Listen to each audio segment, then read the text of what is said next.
What's up guys, welcome back to my channel. This is watch guys, even of the ball. Don't forget to subscribe to my channel. Anyways guys, this is a video today guys. Take a look at this good application here called HP Tunnel Plus.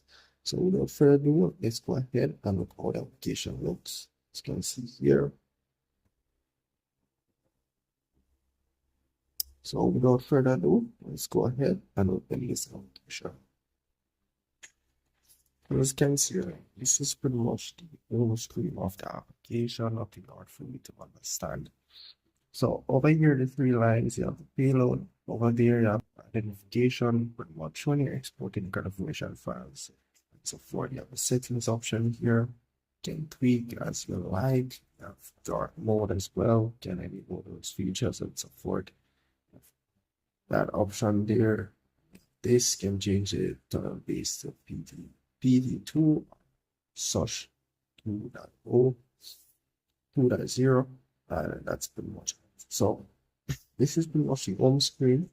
Here we see the random server option. You can tap on that to select your server. Over here you can go over the select port option. These are auto port. On some custom setup, you pretty much can select your own port. Down here now is connection mode. You have all type of connection mode which you can choose from. As you can see here, all you gotta do is just to look for your country and you're pretty much good to go. If you don't see a country, you can contact their support team on Telegram and get information as to when your country will be added to the list. So that's pretty much it for that there. And in the log section, nothing much, but for me with the custom option, you have lot of custom setup here. As you can see, it's all depend on what you want. And for the imported config, if you have imported a configuration file in this application here, you pretty much have to tap on import config. You pretty much see that imported config file. So that's pretty much it for that. Let's say I've imported a configuration file. I've found this a common problem when using this application here. Just tap on the three dots over here and tap on import/export, memory, clear logs, and also you can go over the renew access pretty much at times as well.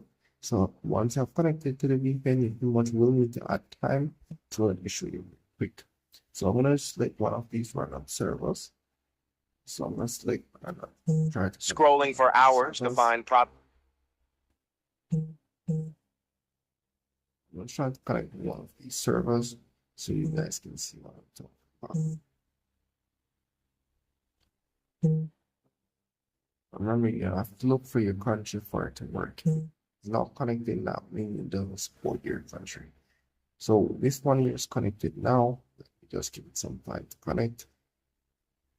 So down here, you may see a timer. As you can see here, you have a timer. So you may need to add time. All you gotta do is stop on this over here where it says ads. And you can pretty much watch an ad and get 4 hours connection time. That's pretty much all you add time to this here. So you're going to need to add time for you to be able to connect and use this VPN applications here. So in the settings option, I said for nothing much. You can also tap on 3 lines to reset anything that you have. Let's say I've selected something. And if you want to remove it, you don't know what the default setting was, then let's stop and reset, and it will just reset everything to default, as you can see here. So that's pretty much it for that. Also, it will reset the application and so forth. So that's pretty much it for this VPN application. And if you need help regarding this application, you can always comment below. And if I've missed something that you don't understand, you can always comment below. And I would gladly love to help you out, guys. Well, let's say, guys, make sure to subscribe to my channel, hit the notification bell. See you guys in the next tutorial.